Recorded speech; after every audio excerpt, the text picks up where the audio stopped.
பரிசுத்த நாமத்திற்கு மகிமை உண்டாகட்டும். இந்த மாலை வேளையிலும் நாம் சொற்ப ஜனங்களாயிருந்தாலும் ஆண்டவரை ஆராதிக்க அவருடைய வல்ல பிரசன்னம், அவருடைய வல்ல ஆளுகை நம்மை நடத்த தேவன் நமக்கு கிருபை பாராட்டினார். இந்த மாலை வேளையிலும் தொடர்ந்து தேவன் நம்மோடு கூட பேசட்டும். அவருடைய வார்த்தைகளை கேட்பதற்கு நம்முடைய செவிகளை, இருதயங்களை நாம் திறந்து கொடுப்போம். தேவன் கிரியை செய்வாராக. வாசிக்கலாம். 2 கொரிந்தியரின் புத்தகம் 1ஆம் அதிகாரம் 20வது வசனம். 2 கொரிந்தியர் 1ஆம் அதிகாரம் 20வது வசனம். எங்களால் தேவனுக்கு மகிமை உண்டாகும்படி தேவனுடைய வாக்குத்தத்தங்கள் எல்லாம் இயேசு கிறிஸ்துவுக்குள் ஆம் என்றும் அவருக்குள் ஆமென் என்றும் இருக்கிறதே. நல்ல கவனிங்க. தேவனுடைய வாக்குத்தத்தங்கள் எல்லாம் ஆம் என்றும் ஆமென் என்றும், கிறிஸ்துவுக்குள்ளே ஆம் என்றும் ஆமென் என்றும் இருக்கிறது என்று சொல்லி பார்க்கிறோம். ஒரு எளிய வார்த்தையினாலே ஆனது, ஆனால் புரிந்து கொள்வதற்கு கொஞ்சம் கடினமான ஒன்று, ஆனால் நம்ம எல்லாருக்குமே அவசியமான ஒன்று. ஆண்டவர் நமக்கு தனிப்பட்ட விதத்திலோ, குடும்பத்திற்கோ, சபையாகவோ ஆண்டவர் பல வாக்குத்தத்தங்களை நமக்கு தந்திருக்கிறார், தருகிறார். பல வாக்குத்தத்தங்கள் நம்முடைய வாழ்க்கையில நிறைவேறி இருக்கிறது. ஆனால் சில காரியங்கள் நம்முடைய வாழ்க்கையில நிறைவேறாதது போல போய்விடுகிறது. வாக்கு பண்ணினவர் தவறு செய்தாரா, அல்லது வாக்குத்தத்தத்தை பெற்ற நாம் தவறிழைத்தோமா என்பதை நாம் சரியாக புரிந்து கொள்வோமானால் இந்த வார்த்தை அப்படியே நிறைவேறும். அதை ஆண்டவர் மனதில் வைத்துதான் இந்த வார்த்தையை இந்த மாதத்திலே கர்த்தர் நமக்கு தந்திருக்கிறார். கர்த்தருடைய பிள்ளைகள் தேவனுடைய வாக்குத்தத்தத்தை சுதந்திரிப்பதற்கு 3 காரியங்களை நன்றாக அறிந்திருக்க வேண்டும். 1, வாக்குத்தத்தம் என்பது என்ன? 2வது, அந்த வாக்குத்தத்தத்தை கர்த்தர் எனக்கு தருகிறார். 3வது, அந்த வாக்குத்தத்தத்தை தந்த கர்த்தர் என்னிடத்தில் என்ன எதிர்பார்க்கிறார் என்பதை நாம் சரியாய் அறிந்து கொள்வோமானால் வாக்குத்தத்தம் நம்முடைய வாழ்க்கையில நிறைவேறும். அந்த ஆலோசனையை சொல்லுவதற்காகத்தான் இந்த வார்த்தையை கர்த்தர் நமக்கு தந்திருக்கிறார். நான் காலை ஆராதனையில வாக்குத்தத்தம் என்றால் என்ன, ஏன் அதை ஆண்டவர் தருகிறார் என்பதை குறித்து பல காரியங்களை உங்களுக்கு நான் விவரித்தேன். வாக்குத்தத்தம் என்பது நம்முடைய கண்ணீரை துடைப்பதற்காக, நம்மை மகிழ்ச்சியாக்குவதற்காக, நம்முடைய தேவைகளை சந்திப்பதற்காக ஆண்டவர் வாக்குத்தத்தத்தை தரவில்லை. ஆண்டவர் வாக்குத்தத்தத்தை நமக்கு கொடுத்திருப்பதற்கு எதற்காக கொடுக்கிறார் என்று சொன்னால், அவருடைய ஆசை, அவருடைய வல்லமை இன்னது என்பதை நம்முடைய வாழ்க்கையிலே ஆண்டவர் காண்பிப்பதற்காக வாக்குத்தத்தத்தை நம்முடைய வாழ்க்கையிலே கொடுக்கிறார். நான் காலையில சொன்னேன், வாக்குத்தத்தத்தை விட வாக்குத்தத்தம் பண்ணினவர் தான் மேலானவர். இயேசு இல்லை என்று சொன்னால் வாக்குத்தத்தங்களும் கிடையாது. இயேசுவுக்கு உள்தான் அந்த வாக்குத்தத்தத்தை நாம் என்ன பண்ண முடியும், சுதந்திரித்துக் கொள்ள முடியும். ஆகவே வாக்குத்தத்தம் கொடுத்தவர் எப்படிப்பட்டவர் என்பதை நீங்களும் நானும் நன்றாக அறிந்து கொள்ள வேண்டும். அதை புரிய வைப்பதற்காக அப்போஸ்தலனாகிய பவுல் தன்னுடைய வாழ்க்கையிலிருந்து சில சூழ்நிலைகளை அவர் சொல்லுகிறார். அப்போஸ்தலனாகிய பவுல் இந்த வாக்கை பற்றி சொல்லும் பொழுது, வாக்குத்தத்தம் பண்ணினவர் எப்படிப்பட்டவர் என்பதற்கு முதலாவது காலையில சொன்னேன். 2 கொரிந்தியர் 1ஆம் அதிகாரம் 17வது வசனத்திலே வாசித்தோம். இந்த ஆண்டவர் யார் என்று சொன்னால், ஒருபோதும் நயவஞ்சமாக அவர் பேசுபவர் அல்ல. அல்லேலூயா. ஒருபோதும் சூழ்ச்சி செய்யாதவர். காலையில பல காரியங்களை குறித்து பேச ஒரே ஒரு காரியத்தை சொல்றேன். ஆதியாகமம் புத்தகத்துல பார்க்கும் பொழுது ஏவாளிடத்திலே வந்து சர்ப்பம் பேசி ஒரு வாக்குத்தத்தத்தை கொடுக்கிறார். நீங்கள் இதை சாப்பிட்டீங்கன்னா தேவர்களை போல மாறிவிடுவீர்கள். அந்த வாக்குத்தத்தத்தை நம்பி அவர்கள் அதை கை கொண்ட போது, செய்ய வைத்த போது நடந்த காரியம் தேவனிடத்திலிருந்து அவர்களை பிரித்தது. தேவ உறவை விட்டு அவர்கள் பிரித்தது. ஆனால் நம்முடைய ஆண்டவர் அப்படி செய்யவில்லை, அப்படி செய்வதில்லை. நம்மை நம்ப வைத்து மோசடி செய்பவர் நம்முடைய தேவன் இல்லை. அல்லேலூயா. 2வது ஒரு காரியத்தை சொன்னேன். நம்முடைய ஆண்டவர் ஒருபோதும் குழப்ப மாட்டார். ஒருபோதும் குழப்ப மாட்டார். 2 கொரிந்தியர் 1:18 அதுல பார்க்கிறோம். பல காரியங்களை காலையில் நான் பேசினேன், நேரம் இல்லை இப்பொழுது. ஆகவே 3வது காரியத்திற்கு நேராக இந்த மாலை வேளையில நம்முடைய கவனத்தை கர்த்தர் திருப்புவாராக.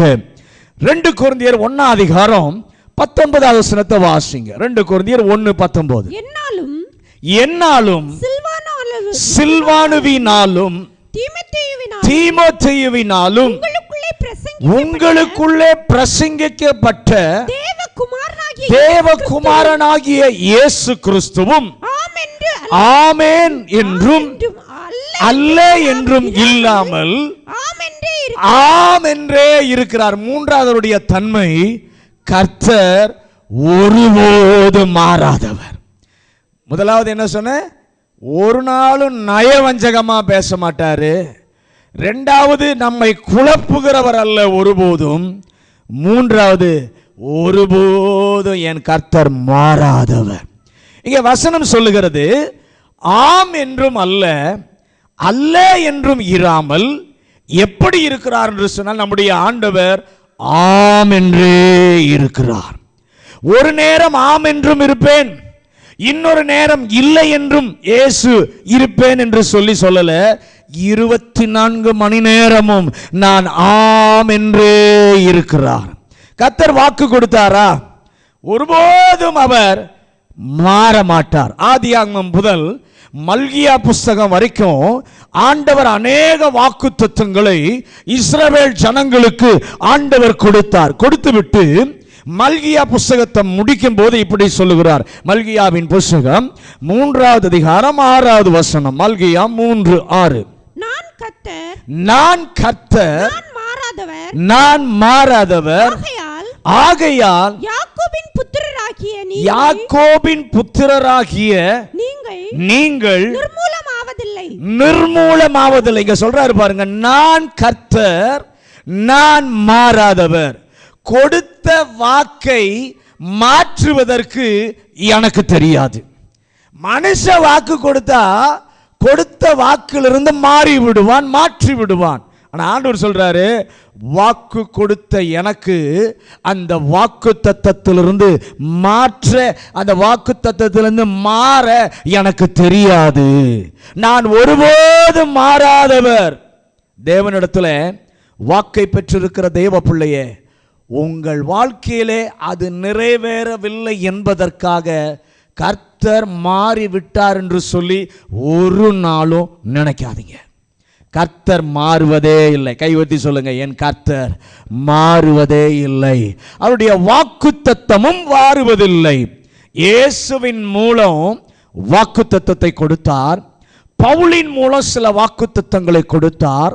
எபிரேய நிருபக்காரனை வைத்து ஆண்டவர் இறுதியிலே சொல்றார். எபிரேயர் 13:8 வாசிங்க. எபிரேயர் 13:8. இயேசு கிறிஸ்து நேற்றும் இன்றும் என்றும் மாறாதவர். வசனத்தை அழுத்தமா சொல்றாரு பாருங்க. இயேசு நேற்றும் இன்றும் என்றும் மாறாதவர் என்று சொல்லிட்டு அது மட்டும் போதாது என்று அடுத்த புஸ்தகம் யாக்கோபுக்கு வரும்போது யாக்கோபு 1:17 சொல்றாரு பாருங்க. அப்படிப்பட்ட மனுஷன் தான் கர்த்தரிடத்தில் எதையாகிலும் பெறலாம் என்று நினையாதிருப்பானாக. யாதொரு வேற்றுமையின் நிழல் என் ஆண்டவரிடத்திலே இல்லை. நீர் வாக்கு பண்ணினவர், வாக்கு தத்தத்தை விட உம்மை நாங்கள் அறிந்து கொள்ள வேண்டும். நீர் மாறாதவர் என்று சொன்னால் நீர் கொடுத்த வாக்கு தத்தங்களும் மாறாதது. வானமும் பூமியும் ஒளிந்து போனாலும் உம்முடைய வார்த்தை ஒரு நாளும் ஒளிந்து போவதில்லை. கை உயர்த்தி ஆண்டவருக்கு நன்றி சொல்லுங்க. அவருடைய வார்த்தை, இந்த வானம் பூமி எல்லாம் அழிந்து போயிடலாம், ஆனா அவருடைய வார்த்தை ஒரு நாளும் மாறுவதே இல்லை. ஹல்லேலூயா. அவர் மாறாதவர் மட்டுமல்ல, கர்த்தருடைய வார்த்தை சொல்லுகிறது ஆம் என்றே இருக்கிறார். ஹல்லேலூயா. ஆம் என்று சொன்னால் அது உறுதியானது. ஆம் என்பதில் எதிர்மறை என்பதே இல்லை. அவர் ஆம் என்றும் அல்ல, ஆம் என்றே இருக்கிறார். அல்லேலூயா. நிரந்தரமாகவே ஆம் என்று சொல்லி இருப்பவர் நாம் சேவிக்கிற நம்முடைய ஆண்டவராகிய இயேசு கிறிஸ்து.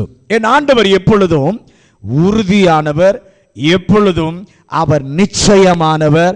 பீலையம் சொல்லுகிறான், என்னாகமத்தின் புஸ்தகம் 29வது அதிகாரம் 19வது வசனம். என்னாகமம் 23:19. பொய் சொல்ல தேவன் ஒரு மனிதன் அல்ல, தேவன் ஒரு மனிதன் அல்ல, மனம் மாற அவர் ஒரு மனுபுத்திரனும் அல்ல, அவர் சொல்லியும் செய்யாதிருப்பாரோ, அவர் வசனித்தும் நிறைவேற்றாதிருப்பாரா? சொல்றாரு பாருங்க, மனம் மாற அவர் மனுஷன் அல்ல, அவர் சொல்லியும் செய்யாதிருப்பவர் அல்ல. ஆண்டவருடைய வாக்குத்தத்தங்களை பற்றி பேதுரு இப்படியாக எழுதுகிறார். 2 பேதுரு 1 அதிகாரம் 19வது வசனம். 2 பேதுரு 1 அதிகாரம் 19வது வசனம். அதிக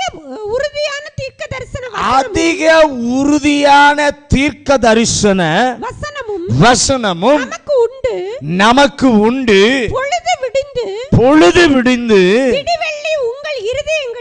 விடிவெள்ளி உங்கள் இருதயங்களில் உதிக்கும் அளவும் இருளுள்ள ஸ்தலத்தில் பிரகாசிக்கிற விளக்கை போன்ற அவ்வசனத்தை கவனித்திருப்பது நலமாயிருக்கும். நல்ல கவனி. இந்த இடத்துல அவர் கொடுக்கிறாரு பாருங்க, இந்த வாக்குத்தத்தத்துக்கு ஒரு பெயர் கொடுக்கிறாரு, உறுதியான தீர்க்க தரிசன வசனம். இந்த செய்தியை மனதிலே ஆண்டவர் நமக்கு நன்றாக பதிய வைப்பாராக. ஆம் என்று தான் இருக்கிறது, அப்படியே நடக்கும், நிச்சயமாக நடக்கும். ஏனென்றால் சொன்னவர் அதை சொன்னாரே, அவர் ஒருபோதும் மாறாதவர், மாறுவதில்லை. அவர் ஆம் என்றே இருக்கிறார். நல்ல கவனிங்க, இவ்வளவு சொன்னாலும் நமக்கு விளங்காது என்று சொல்லி தெரிந்து எவ்வளவு உறுதியானது தெரியுமா என்பதை நமக்கு விளங்க வைப்பதற்காக 3 வசனங்களிலே 3 வார்த்தைகளை, சொற்களை பயன்படுத்துகிறதை பார்க்கிறோம். அதை பார்ப்போம். 2 கொரிந்தியர் 1வது அதிகாரம் 21வது வசனம். 2 கொரிந்தியர் 1வது அதிகாரம் 21வது வசனம். உங்களோட கூட எங்களையும் கிறிஸ்துவுக்குள் ஸ்திரப்படுத்தி நம்மை அபிஷேகம் பண்ணினவர் தேவனே. தேவன் வாக்குத்தத்தம் பண்ணும்போது கர்த்தருடைய வாக்குத்தத்தம் என் வாழ்க்கையிலே நடக்குமா நடக்காதா என்று சொல்லி சந்தேகப்பட வேண்டிய தேவையே இல்லை, சந்தேகப்பட வேண்டிய அவசியமே இல்லை. தேவனே அதை உறுதிப்படுத்துகிறார். வாக்குத்தத்தங்களை என் ஆண்டவர் அள்ளி வீசுபவர் அல்ல. ஒரு கர்த்தருடைய பிள்ளை விசுவாசத்தோடு, நெருக்கத்தோடு, ஒரு தேவ ஜனம் உம்மை தவிர எனக்கு வேறு வழி இல்லை என்று கர்த்தரிடம் வரும் பொழுது, அந்த கர்த்தருடைய பிள்ளையை பார்க்கிற தேவன் அவர்களுக்கு செய்ய வேண்டிய தம்முடைய வல்லமையை, தம்முடைய நோக்கத்தை வெளிப்படுத்த அவர்களுடைய சூழ்நிலையிலே தேவன் வாக்குத்தத்தத்தை நட்டு வைக்கிறார், ஸ்திரப்படுத்துகிறார். ஆனாலும் அவர்களுக்கு புரியல. ஸ்திரப்படுத்தினார் என்றால் எப்படி? புரியவில்லை. ஆகவே தான் 3 சொற்களை பயன்படுத்துகிறார். முதல் சொல் ஸ்திரப்படுத்துகிறார், என்னை அபிஷேகம் பண்ணினார். சொல்லுங்க, ஸ்திரப்படுத்துகிறார், என்னை அபிஷேகம் பண்ணினார். ஆண்டவருடைய வார்த்தை எவ்வளவு நிச்சயமானது, எவ்வளவு உறுதியானது, எவ்வளவு நிறைவேறக்கூடியது என்று சொன்னால், கர்த்தர் ஒரு வார்த்தையை வைக்கிறார், அபிஷேகம் பண்ணப்படுதல் என்ற ஒன்றை மனதிலே வைத்துக்கொள். பழைய ஏற்பாட்டிலே இந்த சொல்லை பயன்படுத்த புரிந்து கொள்ள வைத்திருக்கும் ஒரு உதாரணத்தை இந்த மாலை வேளையிலே நாம் பார்ப்போம். 1 சாமுவேல் 10வது அதிகாரம் 1வது வசனம். 1 சாமுவேல் 10வது அதிகாரம் 1வது வசனம். அப்பொழுது சாமுவேல் தைல குப்பியை எடுத்து அவன் தலையின் மேல் வார்த்து அவனை முத்தம் செய்து, கர்த்தர் உன்னை தம்முடைய சுதந்திரத்தின் மேல் நல்ல கவனிங்க. சாமுவேல், சவுல், அவனுடைய வேலைக்காரன் முன்னால் போய்விட்டார்கள். 2 பேரும் தனியா இருக்கிறாங்க, சவுலும் சாமுவேலும். அப்படி தனியா இருக்கும்போது அந்த நேரத்தில் சாமுவேல் தைல குப்பியை எடுத்து சவுலை அபிஷேகம் பண்ணுகிறான். அபிஷேகம் பண்ணும்போது சவுலுக்கு ஒன்றும் புரியவில்லை. அவன் அதை எதிர்பார்க்கவும் இல்லை. கர்த்தருடைய வார்த்தையை பெறுகிறான். இது யாருக்கும் தெரியாது, தானாக நடந்தது. ஆண்டவர் வாக்குத்தத்தங்களை கொடுக்கும்போது உங்களுக்கும் அவருக்கும் மட்டும்தான் தெரியும், வேற யாருக்கும் தெரியாது. ஒரு ஆமென் சொல்லுங்களேன். உங்கள் கண்ணீர் வேதனையை பார்த்து தம்முடைய வல்லமையை விளங்க பண்ண, தம்மை புரிய வைப்பதற்காக அபிஷேகத்தை ஆண்டவர் வைப்பார். அந்த அபிஷேகம் யாருக்கும் தெரியாது. அபிஷேகம் வந்த உடனே ராஜாவாகி விட்டானா சவுல்? இல்லை, அவன் வீட்டுக்கு போய்விட்டான். சாமுவேலும் வீட்டுக்கு போய்விட்டான். பல நாட்களானது. இதை செய்தவர், அபிஷேகம் பண்ணினவர் தூங்கிவிடவில்லை. அவருக்கு தெரிந்தது, இன்று யாருக்கும் தெரியாமல் நடந்ததை வெளிச்சத்திற்கு கொண்டு வர வேண்டும் என்று சொல்லி என் தேவன் விரும்பினார். சாமுவேலுடைய மனதிலே சொல்லி இஸ்ரவேல் ஜனங்கள் எல்லாரையும் ஆண்டவர் அழைக்கிறார். முக்கியமானவர்களை அழைக்கிறார்.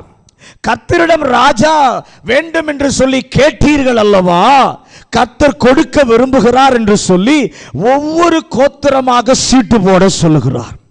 12 சீட்டு போட்டா பென்யமீன் கோத்திரத்திற்கு வருகிறது.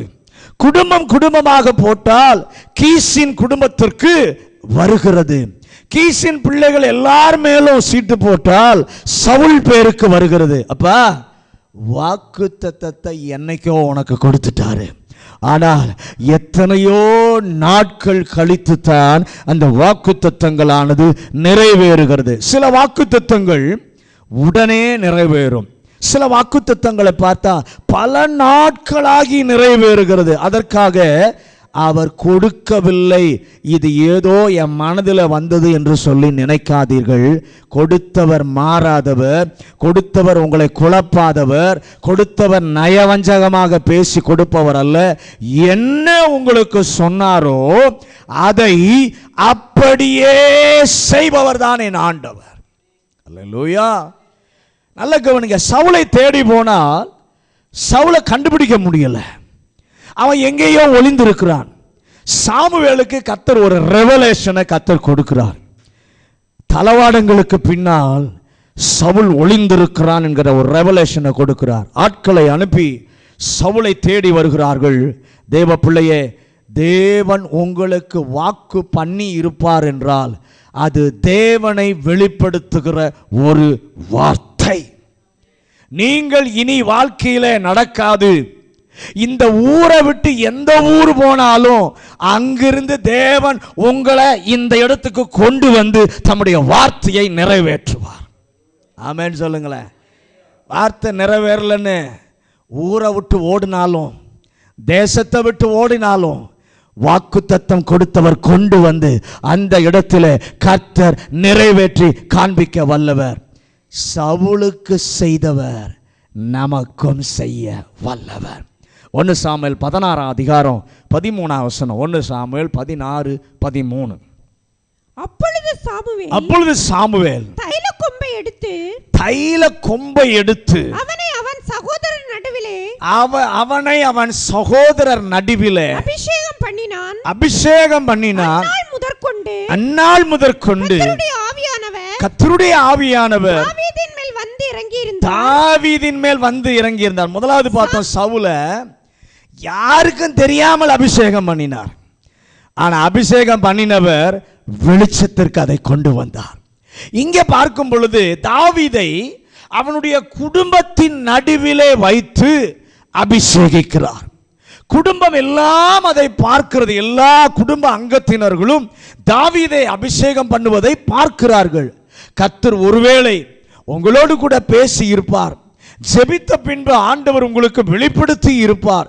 நீங்கள் உங்களுக்குள் வைத்திராமல் ஒருவேளை உங்கள் குடும்பத்திற்கு நீங்கள் என்ன பண்ணி இருப்பீர்கள், சொல்லி இருப்பீர்கள், கர்த்தர் என்னோடு கூட பேசினார். சபைக்கு சொல்லி இருப்பீர்கள், கர்த்தர் என்னோடு கூட பேசினார். ஆனா பேசி 10 வருஷம் ஆயிட்டு, இன்னும் நடக்கல.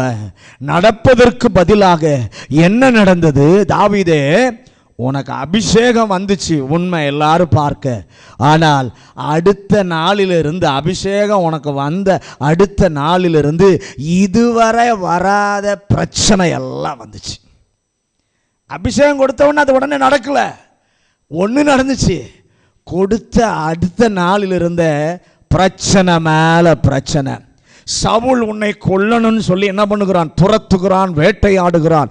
அத்தனையும் உனக்கு நெருக்கம். அப்படிப்பட்ட ஒரு சூழ்நிலை.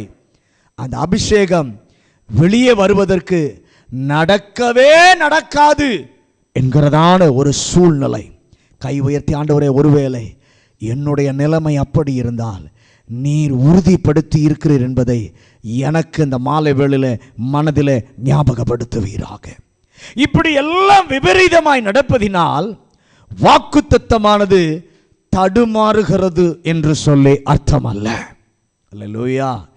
ஏற்கனவே என் ஆண்டவர் ஸ்தாபித்திருக்கிறார். கைவர்த்தி சொல்லுங்க, வாக்குத்தத்தம் தடுமாறல, ஏற்கனவே என் ஆண்டவர் ஸ்தாபித்திருக்கிறார்.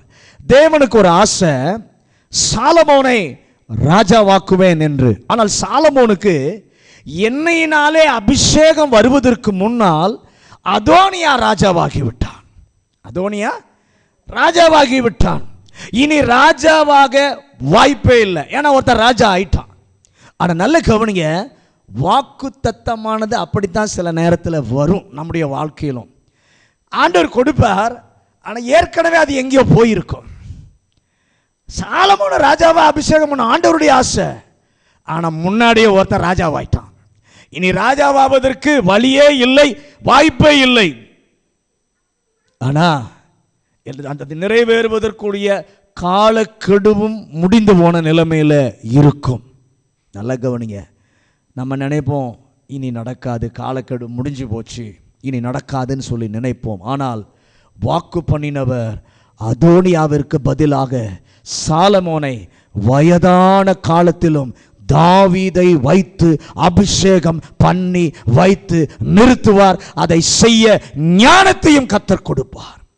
சிறந்த ராஜாவாக என் ஆண்டவர் மாற்றுவார். ஏனென்றால் கர்த்தருடைய வாக்கு நிறைவேறாமல் போவது இல்லை. அவருடைய வாக்கு தத்தங்கள் எல்லாம் ஆம் என்றே இருக்கிறது. அவரும் ஆமேன் என்று இருக்கிறார். அவருடைய வாக்கு தத்தங்களும் ஆம் என்றும் இருக்கும். உள்ளத்தில் ஒரு சின்ன ஜெபம் பண்ணுங்க. ஆண்டவரே, என்னுடைய வாழ்க்கையை நான் பார்க்கும் பொழுது இனி நடப்பதற்கு வாய்ப்பே இல்லாதது போல என்னுடைய வாழ்க்கையினுடைய சூழ்நிலைகள் எல்லாம் நகர்ந்து கொண்டிருந்தால் இந்த நிலையிலும் மாறாத வார்த்தையை காண்பிக்க முடியும்.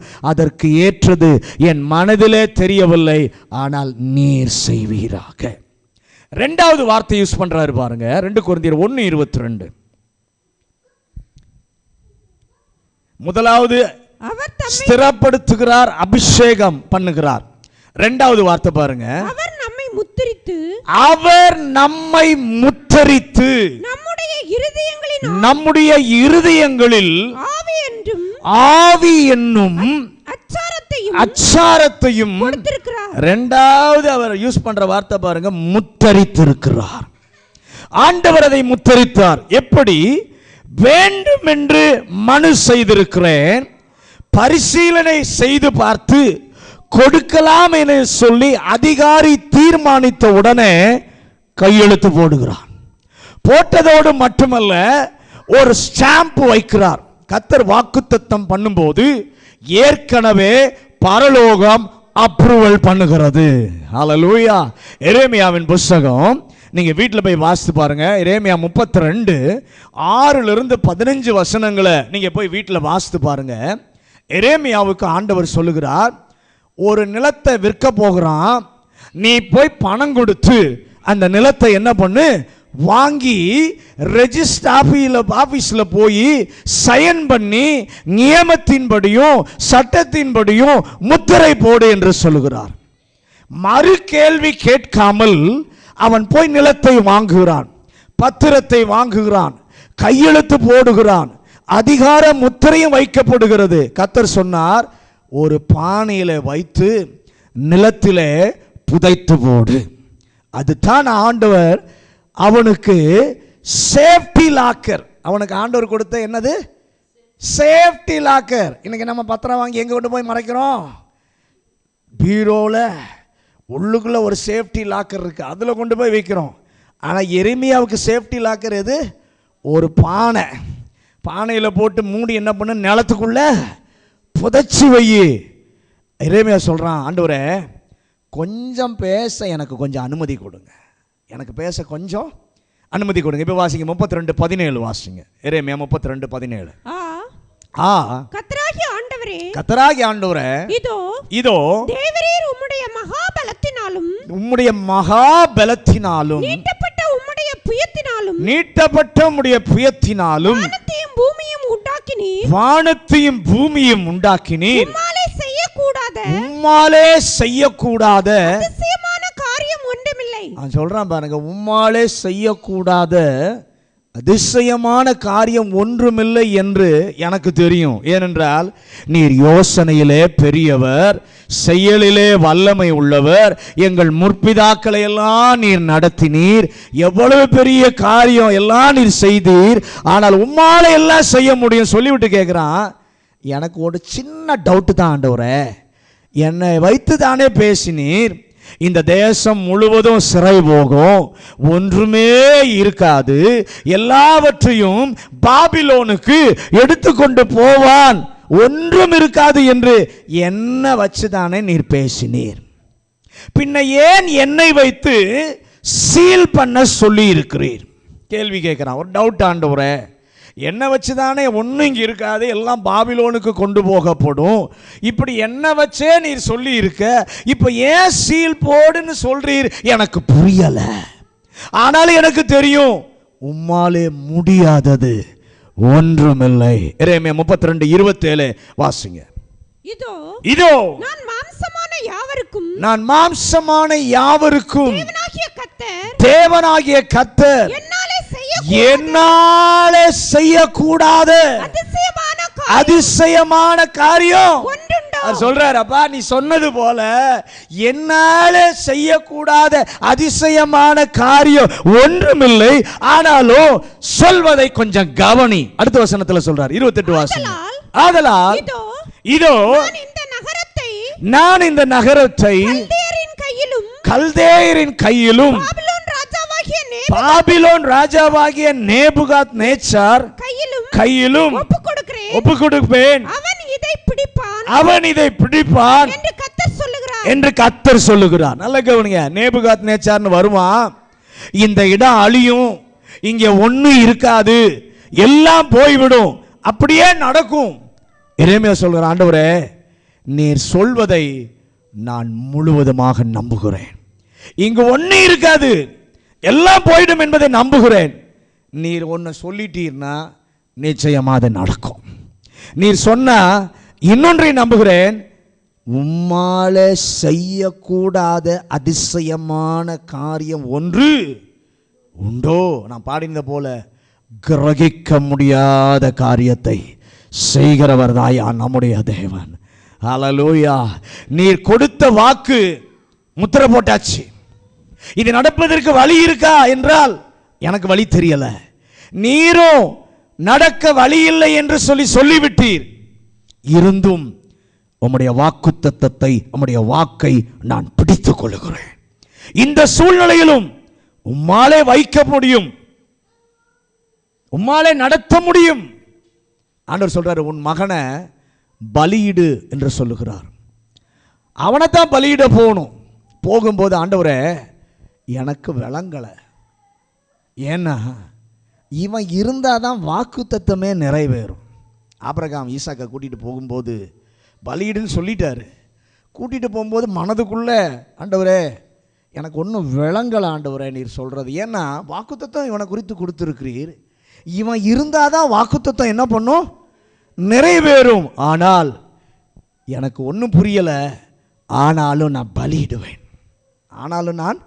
பலியிடுவேன், என்னால் உம்மால செய்ய முடியாத காரியம் ஒண்ணுமில்லை. சாம்பலிலிருந்தும் என் இந்த ஈசாக்க நீர் எழுப்ப வல்லமை உள்ளவர் என்று நம்பிக்கையோடு கூட இருந்தான். கை உயர்த்தி, ஆண்டவரே நீர் எனக்கு கொடுத்த வார்த்தை அதிலே முத்திரை போடப்பட்டு நடப்பதற்கு ஒன்று இல்லை, நாளா இல்லை, அடுத்த வருஷமா வழியே இல்லை என்றாகிலும் உம்மாலே கூடாதது ஒன்றுமில்லை என்று சொல்லிவிட்டால் அதை எப்படியும் நீர் நிறைவேற்றி காண்பிப்பீர்.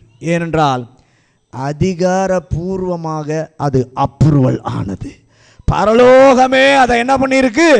அப்ரூவல் பண்ணியிருக்கு. அதனால தான் புதிய ஏற்பாட்டுக்கு நாம் வரும் பொழுது ஒரு வார்த்தை இருக்கிறது, மீட்கப்படும் நாளுக்கென்று பரிசுத்த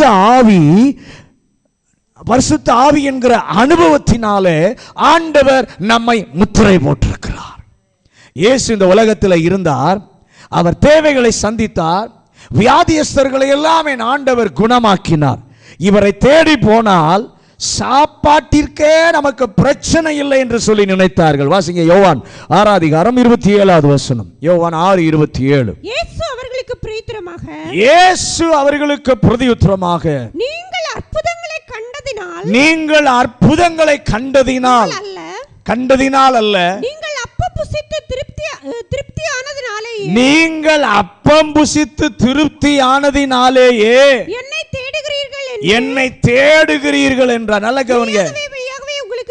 மெய்யாகவே உங்களுக்கு சொல்லுகிறேன், அழிந்து போகிற போஜனத்திற்காக அல்ல,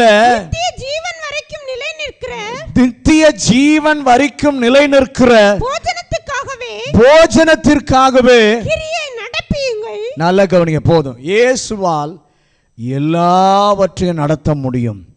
என் பிதாவாகிய தேவன் அவரை அப்ரூவல் பண்ணி இந்த பூலோகத்துக்கு அனுப்பி இருக்கிறார்.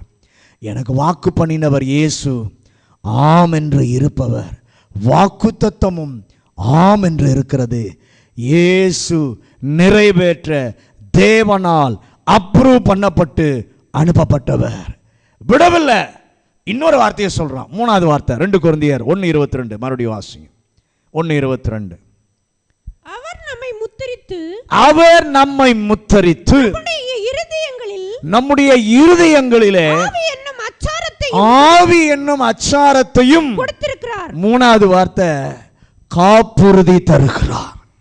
மூன்றாவது வார்த்தை காப்புறுதி தருகிறார். கர்த்தருடைய வார்த்தை நடக்கும் என்பதற்கு கேரண்டி கர்த்தருடைய இயற்கை.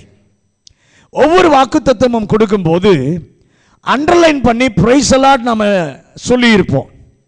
கர்த்தர் ஒரு வார்த்தையை தரும்போது அந்த வாக்குத்தத்தம் கொடுக்கிற முதலாவது உறுதி என்ன அப்படின்னு பார்த்தோம்னா, அதை முதலிலே எனக்கு சொல்லலை, யாரோ ஒருவருக்கு வேதத்தில் என்ன பண்ணி இருக்கிறாரு? சொல்லி இருக்கிறார். சொன்ன நபருக்கு ஆண்டவர் அதை செய்திருக்கிறார். கர்த்தர் சொல்கிற முதல் பாடம், இதை சொன்ன நான் ஒரு ஆளுக்கு நான் செய்திருக்கிறேன், ஒரு குடும்பத்திற்கு நான் செய்திருக்கிறேன், ஒரு தேசத்திற்கு செய்திருக்கிறேன். இதை போலவே இன்னொரு இடத்திலும் நான் செய்திருக்கிறேன். உறுதி என்ன? எங்கோ எவருக்கோ செய்த நான் மாறவில்லை. ஆகவே உனக்கும் செய்ய என்னாலே முடியும். ஆமென். நாம் வாக்குத்தத்தத்தை கை உயர்த்தி, ஆண்டவரே நீர் வாக்குத்தத்தத்தை தரும்போதெல்லாம் அந்த வசனத்தையே நாங்கள் பார்த்து எங்களையே ஏமாற்றி கொள்ளாதபடி கர்த்தர் இதற்கு பின்னால் வைத்திருக்கிற அச்சாரத்தை எங்கள் கண்கள் பார்க்க கர்த்தர் உதவி செய்வீராக. அல்லேலூயா. ஆண்டவரிடம் கேட்கிறான், நீர் போக சொல்லுகிறீர், நான் போக விரும்பினாலும் அவர்கள் என்னை நம்ப மாட்டார்கள். அவர்கள் என்னை நம்ப மாட்டார்கள். ஏதாவது ஒன்று செய்யும் என்ற உடனே கர்த்தர் சொல்லுகிறார், இந்த கோலை பிடிச்சு கொண்டு போ, நம்புவாங்க. யாத்திராகமத்தின் புஸ்தகம் 4வது அதிகாரம் 5வது வசனம். யாத்திராகமம் 4:5. ஆபிரகாமின் தேவனும் ஈசாக்கின் தேவனும் யாக்கோபின் தேவனுமாயிருக்கிற தேவனாகிய கர்த்தர் உனக்கு தரிசனமானதை அவர்கள் நம்புவதற்கு நல்ல கவனிங்க, நம்புவதற்கு இதுவே அடையாளம் என்று சொல்லி ஒரு கோலை கொடுத்தார். அந்த கோல் தேவன் நமக்கு தரும் வாக்கு தத்தத்திற்கு அடையாளமானது. இந்த கோலை பிடித்து கொண்டு போகிறான். எகிப்திலே அவன் செய்த முதல் அற்புதம் அந்த கோலை வைத்துதான். தரையிலே போடுகிறான், அது சர்ப்பமாக மாறுகிறது. அதனுடைய வாளை பிடித்தவுடனே அது மீண்டும் கோலாக என்ன பண்ணுகிறது, மாறுகிறது. எகிப்தை விட்டு வெளியே வரும்போதும் செய்த கடைசி அற்புதம் அந்த கோலை வைத்துதான். ஆரம்ப அற்புதமும் கோலை வைத்துதான், எகிப்திலே முடிவான அற்புதமும் கோலை வைத்துதான். ஆண்டவர் சொல்றாரு, கோலை நீட்டி சமுத்திரத்தை பிளந்து விடுன்றாரு, பழக்கிறான். அப்படி செய்த போது யாத்திராகமம் 14:31 வாசிங்க. யாத்திராகமம் 14:31. கர்த்தர் எகிப்தியரில் செய்த அந்த மகத்தான கிரியையை இஸ்ரவேலர் கண்டார்கள். அப்பொழுது ஜனங்கள் கர்த்தருக்கு பயந்து கர்த்தரிடத்திலும் அவருடைய ஊழியக்காரனாகிய மோசேயினிடத்திலும் விசுவாசம் வைத்தார்கள். வசனம் சொல்லுது பாருங்க, ஜனங்கள் கர்த்தரிடத்திலும் ஊழியக்காரனாகிய மோசேயினிடத்திலும் விசுவாசம் வைத்தார்கள். என்ன நம்ப மாட்டார்கள் என்ற போது ஒரு வாக்குத்தத்தத்தை கொடுத்தார். அந்த வாக்கை முதலிலிருந்து கடைசி வரைக்கும் பயன்படுத்துவதற்கு கிருபை என் ஆண்டவர் செய்தார். எது நடக்காது என நினைத்தானோ அதை நடத்தி நிரூபித்து காண்பித்தார். நான் எடுத்துக்கொள்ளப்படும் முன்பு வேண்டியதை கேள் என்று சொல்லி வேலைக்காரனாகிய எலிசாட்ட கேட்கிறான். அவன் சொல்றான், உம்முடைய ஆவியின் வரம் 2 மடங்கு எனக்கு தேவை. 2 ராஜாக்கள் 2ஆம் அதிகாரம் 10வது வசனத்தை வாசிங்கள். 2 ராஜாக்கள் 2ஆம் அதிகாரம் 10வது வசனம். அதற்கு அவன் அரிதான காரியத்தை கேட்டாய், உன்னை விட்டு நான் எடுத்துக்கொள்ளப்படுகையில் என்னை நீ கண்டால் கிடைக்கும், இல்லாவிட்டால் கிடையாது என்றான். சொல்றான் பாருங்க, அரிதான ஒரு காரியத்தை கேட்டப்பா, ஆனா நான் சொல்றேன், நான் எடுத்துக்கொள்ளப்படும் போது நீ பார்த்தீங்கன்னா கிடைக்கும் என்றார். பார்த்தான், ஒருவனுக்கு என்னை நம்ப மாட்டார்கள், நம்புவதற்கு உதவி செய்யும் என்று கேட்கிறான், வாக்குத்தத்தத்தை கொடுக்கிறார். இன்னொருவனுக்கு என் எஜமானை விட 2 மடங்கு வேண்டும் என்று கேட்கிறான். இவன் ஆசை நிறைவேறவும் ஆண்டவர் செய்கிறார். கை உயர்த்தி, ஆண்டவரே, நீர் கொடுக்கிற வார்த்தை எங்கள் வாழ்க்கையில நிறைவேறுவதற்கு தருகிறீர். கிளர்ச்சியை தூண்டு, என்னை உணர்ச்சி வசப்படுத்த அல்லப்பா, எங்கள் வாழ்க்கையில நிறைவேறுவதற்கு உம்மை காண்பிப்பதற்காக நீர் வாக்குத்தத்தத்தை தருகிறீர். உம்முடைய வல்லமையை வெளிப்படுத்த தருகிறீர். உம்முடைய சுவாபத்தை நாங்கள் புரிந்து கொள்வதற்காக நீர் தருகிறீர். அல்லேலூயா. இப்ப சொல்ல போற காரியம் தான் ரொம்ப முக்கியம். இந்த வாக்குத்தத்தங்கள் எல்லாம் நிச்சயம் நடக்கும். ஏனென்றால் ஆண்டவர் அதை உறுதியாய் கொடுத்திருக்கிறார். ஆனால் ஏன் நடக்காம இருக்கு, ஏன் அது கொடுக்கப்பட்டது என்பதை கர்த்தர் அறிந்து கொள்ள செய்வாராக. 2 பேதுருவின் புத்தகம் 1வது அதிகாரம் 4வது வசனம். 2 பேதுரு 1வது அதிகாரம் 4வது வசனம். நிச்சயம் இச்சையினாலும் உலகத்தில் உண்டான கேட்டுக்கு தப்பி திவ்ய சுவாபத்திற்கு பங்குள்ளவர்களாகும் பொருட்டு மகா மேன்மையும் அருமையான வாக்குத்தத்தங்களும் அவைகளினாலே நமக்கு அளிக்கப்பட்டிருக்கிறது. நல்ல கவனிங்க, தண்ணீரை, அதாவது நம்முடைய கண்ணீரை துடைப்பதற்காக அல்ல, சபையில வந்து சாட்சி சொல்லுவதற்காக அல்ல. எதற்காக வாக்குத்தத்தத்தை கொடுக்கிறார் என்று சொன்னால், கர்த்தர் நாம் திவ்ய சுவாபத்திற்கு பங்குள்ளவர்கள் ஆக்கும் பொருட்டு அருமையான வாக்குத்தத்தங்களை கர்த்தர் நமக்கு தருகிறார். ஏன் கொடுக்கிறார்? பிரச்சனையை தீர்க்க அல்ல, கண்ணீரை தீர்த்து வைக்க அல்ல, நெருக்கத்தை நீக்க அல்ல. யார் கேட்கிறாங்களோ அவங்கள அவரை போல மாற்றுவதற்கு. கையை உயர்த்தி, ஆண்டவரே எனக்கு நீர் வாக்குத்தத்தம் தருவதற்கு என் கண்ணீரை துடைக்க அல்ல, என் நெருக்கத்தை மாற்ற அல்ல, சபையில் வந்து சாட்சி சொல்லப்பா, சாட்சி சொல்ல இல்லை, உம்மை போல எங்களை மாற்றுவதற்காக நீர் வாக்குத்தத்தத்தை கொடுக்கிறேன். அல்லேலூயா. அவருடைய தன்மையை வெளிப்படுத்தி காண்பிக்கிறது அவருடைய வார்த்தை. வார்த்தை அனுபவிக்கிற நான் ஏதோ ஒரு பரிகாரத்தை பெற்றதோடு நான் நிற்கக்கூடாது. இதை செய்ய, அதாவது எனக்கு இதை ஒருவர் செய்தாரே, அவரை நான் இன்னும் புரிந்து கொள்ளணும், இன்னும் இயேசுவை போல திவ்ய சுவாபத்திற்கு பங்குள்ளவர்களாய் என்னை மாற்றும் போட்டு எத்தனையோ வாக்குத்தத்தம் தந்தீரே, எத்தனையோ நிறைவேற்றியும் நீர் காண்பித்தீர். அதனால தான் என் சூழ்நிலை மாறி இருக்கிறது. ஆனால் ஒரு கேள்வி நமக்குள்ள வரணும், சூழ்நிலை மாறி இருக்கு, ஆனால் என் குணம் மாறி இருக்கா? ஆண்டவர் வாக்குத்தத்தத்தை கொடுத்ததே அவருடைய திவ்ய சுவாபத்திற்கு பங்குள்ளவர்களாய் மாறும்படியாதான் அருமையான வாக்குத்தத்தங்களை கர்த்தர் நமக்கு கொடுத்திருக்கிறார். அல்லேலூயா.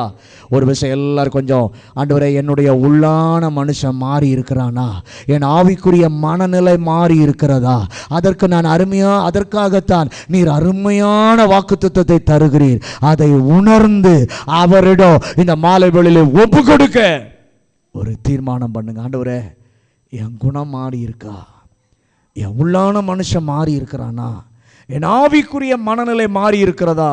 இந்த 3 கேள்வியை உங்களுக்கு முன்பாக நிறுத்தி உங்கள் வீட்டில் போயும் ஆண்டவர்கிட்ட சொல்லுங்கள், ஆண்டவரே அருமையான வாக்குத்தத்தத்தை கொடுத்ததே இந்த 3 என்னுடைய வாழ்க்கையில் மாறுவதற்காகத்தான். அதை உணர்ந்து ஒப்பு கொடுக்குற ஆண்டவரே, அப்படி ஒப்பு கொடுத்து பாருங்கள். அதற்கு பின் கர்த்தருடைய வார்த்தை உங்கள் வாழ்க்கையில் நிறைவேறுகிற விதமே வித்தியாசமாக இருக்கும். அல்லேலூயா. ரோமர் 4:21. ரோமர் 4:21. தேவன் வாக்குத்தத்தம் பண்ணினதை நிறைவேற்ற வல்லவராய் இருக்கிறார் என்று முழு நிச்சயமாய் நம்பி தேவனை மகிமைப்படுத்தி விசுவாசத்தில் வல்லவனானான். இந்த பகுதியில் பார்க்கும் பொழுது ஆபிரகாமுக்கு தேவன் வாக்கு கொடுக்கிறார். நட்சத்திரங்களை போல பெருக பண்ணுவேன் என்று சொல்லி ஆண்டவர் வாக்கு கொடுக்கிறார். அவனை ஆசீர்வதிப்பதற்காகத்தான் கொடுத்தார். ஆனால் அதைவிட ஒன்று, அதை பெற்றவன் தேவனை நிச்சயமாய் நம்பி மகிமைப்படுத்தி விசுவாசத்தில் வல்லவனானான். அல்லேலூயா. ஒவ்வொரு முறையும் தேவன் வாக்குத்தத்தத்தை பரிகாரத்திற்காக நமக்கு கொடுக்கவில்லை, நம்முடைய விசுவாசத்தை கட்டி எழுப்புவதற்காக, விசுவாசத்தை வலுப்பெற செய்வதற்காக வாக்குத்தத்தத்தை கர்த்தர் தருகிறார். விசுவாசத்திலே நம்மை பலப்படுத்துவதற்காகவே கர்த்தர் வாக்குத்தத்தத்தை தருகிறார். அதை புரிந்து கொள்ள இந்த மாலை வேளையிலே எங்களுக்கு உதவி செய்யும். ஆபிரகாம் நிறைவேறுவதற்கு முன்பாகவே, வாக்குத்தத்தமானது ஆபிரகாமுடைய வாழ்க்கையில நிறைவேறுவதற்கு முன்பாகவே வசனம் சொல்லுகிறது, அவரை மகிமைப்படுத்தி விசுவாசத்திலே வல்லவனானான். ஆண்டவரே நீர் வாக்குத்தத்தத்தை எங்களுக்கு தருவதே நாங்கள் பெறுவதற்கு முன்பாக இவர் மாறாதவர், வார்த்தை மாறாதது, நிச்சயம் தருவார் என்ற ஒரு நம்பிக்கையோடு உம்மை மகிமைப்படுத்த ஆண்டவரே தெளிவு உள்ளவர்களாக, உறுதி உள்ளவர்களாக இருப்போம் என்பதற்காகவே நீர் வாக்குத்தத்தத்தை தருகிறீர். இதை நாம் சரியா இந்த 2 காரியத்தை நாம் செய்வோமானால் வாக்குத்தத்தம் தானாக நிறைவேறும். எல்லாரும் முழங்காற்படிடுவோம். எல்லாரும் முழங்காற்படியிட்டு வாக்குத்தத்தங்கள் எல்லாம் கிறிஸ்துவுக்குள்ளே ஆம் என்றும் ஆமேன் என்றும் இருக்கிறது. வாக்குத்தத்தம் கொடுத்தவரை நாம் சரியாய் புரிந்து கொள்ளணும். ஒரு நாள் நயவஞ்சமாக பேச மாட்டார், ஒருபோதும் நம்மை அவர் குழப்பவே மாட்டார். 3வது, ஒரு கர்த்தர் இருக்கிறார், அவர் ஒருபோதும் மாறாதவர். அதை புரிய வைப்பதற்கு 3 வார்த்தையை பயன்படுத்துகிறார். அபிஷேகம் பண்ணினார், முத்தரித்திருக்கிறார், மூன்றாவது காப்புறுதி தருகிறார். இந்த மூன்றையும் நாம் சரியாக அறிந்து கொள்வதற்கு மட்டுமல்ல, கடைசியாக பார்த்த 2 காரியம், ஆண்டவரே என் கண்ணீரை துடைக்க அல்ல, என் பிரச்சனையை சால்வ் பண்ண அல்ல, நான் சபையில் சாட்சி சொல்ல அல்ல, என் நெருக்கத்தை மாற்ற இல்லைப்பா, நீர் வாக்குத்தத்தம் கொடுப்பதே உம்முடைய திவ்ய சுவாபத்திற்கு நாங்கள் பங்குள்ளவர்களாக மாறுவதற்காகத்தான் நீர் அருமையான வாக்குத்தத்தங்களை தருகிறீர். ஆண்டவரே, நான் இந்த மாலை வேளையில் சிந்தித்து பார்க்கணும். வாக்குத்தத்தம் கொடுத்தீர், எத்தனையோ வாக்குத்தத்தம் கொடுத்தீர், எத்தனையோ வாழ்க்கையில் நிறைவேற்றியும் இருக்கிறீர். ஆனால் என் குணம் மாறி இருக்கா? என் உள்ளான மனுஷன் மாறி இருக்கிறானா? என்னுடைய ஆவிக்குரிய மனநிலை மாறி இருக்கிறதா என்பதை பார்த்து இன்றைக்கு நான் ஒப்பு கொடுக்கிறேன். அதற்காகத்தான் நீர் வாக்குத்தத்தத்தை கொடுத்தீர். இன்றைக்கு என்னை ஒப்பு கொடுக்கிறேன். 2வது, ஆபிரகாமை போல வாக்குத்தத்தத்தை கொடுத்தாரு.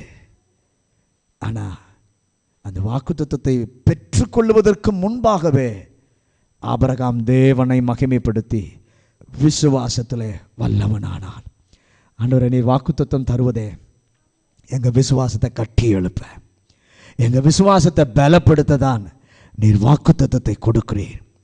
ஆண்டவரே, வாக்குத்தத்தத்தை கொடுத்தவர் மாறாதவர், அந்த வார்த்தையும் மாறாது, நிச்சயம் தருவார் என்கிற நம்பிக்கையோடு விசுவாசத்தோடு உம்மை மகிமைப்படுத்த தெளிவு உள்ளவர்களாக, உறுதி உள்ளவர்களாக இருக்க எங்களை அர்ப்பணிக்கிறோம்.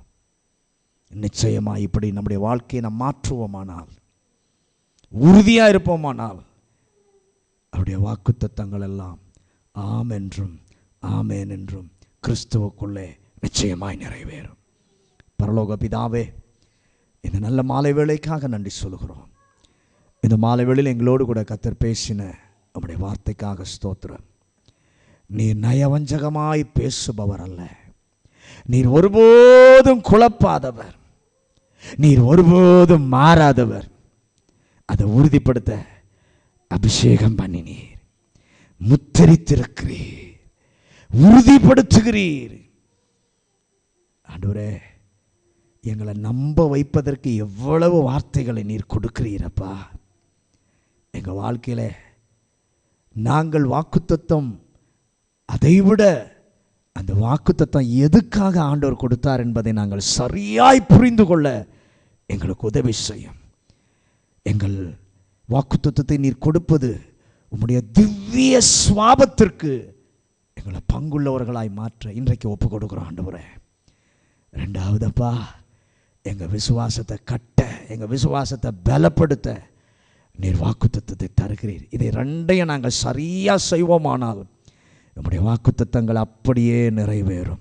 எங்கள் பிள்ளைகள் வாழ்க்கையில் அதை நிறைவேறுவதற்கு ஆண்டவரே கர்த்தர் உதவி செய்வாராக. வந்த ஒவ்வொரு பிள்ளைகளின் குடும்பத்தையும் கர்த்தர் ஆசீர்வதிப்பாராக. இயேசுவின் அதிகாரம் உள்ள நாமத்தில் ஜெபிக்கிறோம் நல்ல பிதாவே.